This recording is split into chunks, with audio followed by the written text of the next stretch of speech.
मध्ये पुन्हा एकदा स्वागत। वरळीमध्ये राजकीय चिखल झालेला बघायला मिळतोय। या चिखलात फुटबॉल खेळायला मजा येणार आहे। दरम्यान कितीही चिखल झाला तरी कमळच फुलणार असं म्हणत आदित्य ठाकरेंनी भाजपला टोला लगावलाय। तर त्याचबरोबर कितीही रोड शो घेतले तरी त्याचा फायदा आम्हालाच होईल असं देखील आदित्य ठाकरे म्हणाले।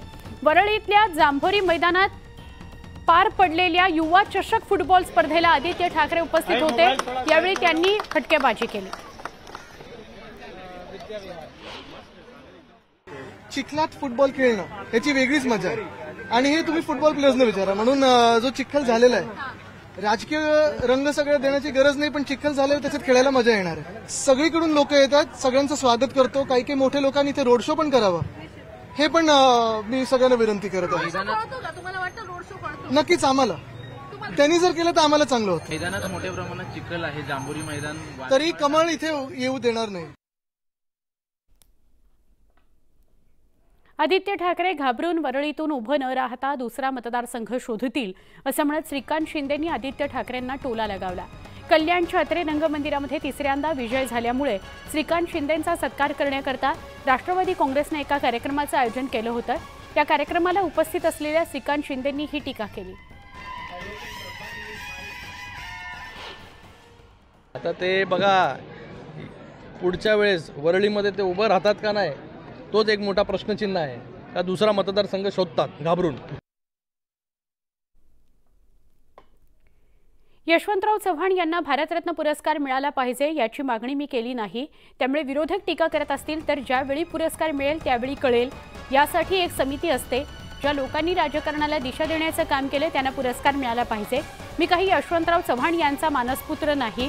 जे मानसपुत्र आहेत त्यांच्याकडे सत्ता असताना त्यांनी आजपर्यंत पुरस्काराची का मागणी केली नाही असा खोचक टोला भाजपचे खासदार उदयनराजे भोसले यांनी शरद पवार यांचं नाव न घेता लगावलेला।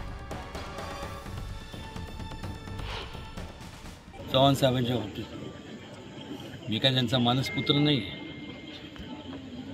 आणि निश्चितपणे समजा त्यावेळी जन्माला असतो, बरोबर जन्माला आलो नाही तर मी म्हातारा असतो, पण तरी देखील सांगतो त्यावेळी जन्माला आलं असतं तर बरं झालं असतं की अशा चांगल्या लोकांबरोबर त्यावेळेस एक राजकारणाला एक दिशा देण्याचं काम ह्या लोकांनी केलं। ह्या लोकांना नाही मिळालं हे असे पुरस्कार नाही दिले तर मग कोणाला मिळाले पाहिजे। लहानपणी फार मस्तीखोर होतो, बंडखोर होतो, पण अभ्यास न करता देखील शाळेत हुशार होतो। तर चौथीत असताना बिड्या पीत असल्याचा खळबळजनक खुलासा माजी मंत्री विजय शिवतारे यांनी सासवडमधील गुणवंत विद्यार्थ्यांच्या सत्कार सोहळ्यामध्ये केलेला आहे। सासवड इथल्या विद्यार्थ्यांच्या सत्कार सोहळ्यात बोलताना शिवतारेंनी आपल्या बालपणीच्या आठवणींना उजाळा दिला। तर शिवतारेंच्या या विधानावरून खासदार सुप्रिया सुळेंनी त्यांना चांगलाच टोला लगावला। प्रचंड बंडखोर, प्रचंड म्हणजे काय चौथीत बिड्या प्यायचो मी, तुम्हाला कोणाला विश्वास वाटेल की? गुरं सांभाळायला जायचे, गुरवळ सोडायचं, चालत हारगोडला जायचं, आईच्या पिशवीतले 4 आणे चोरायचे, बिडीचा बंडल आणायचा आणि 2-4 बिड्या प्यायले की चक्कर येऊन पडायचो। असा बंडखोर प्रवृत्तीचा मी असताना पण एक होतं, थ्रू आउट मी फर्स्ट नंबर असायचा माझा। मी कधी अभ्यास करत बसायचो नाही। विजय शिवतारे काल गुणवंत विद्यार्थ्यांच्या कार्यक्रमात भाषण करताना असं म्हटलं की मी चौथीत असल्यापासून बिड्या प्यायचे, मी फार वांड होतो आणि अपक्ष असतं तर निवडून आलो असतो।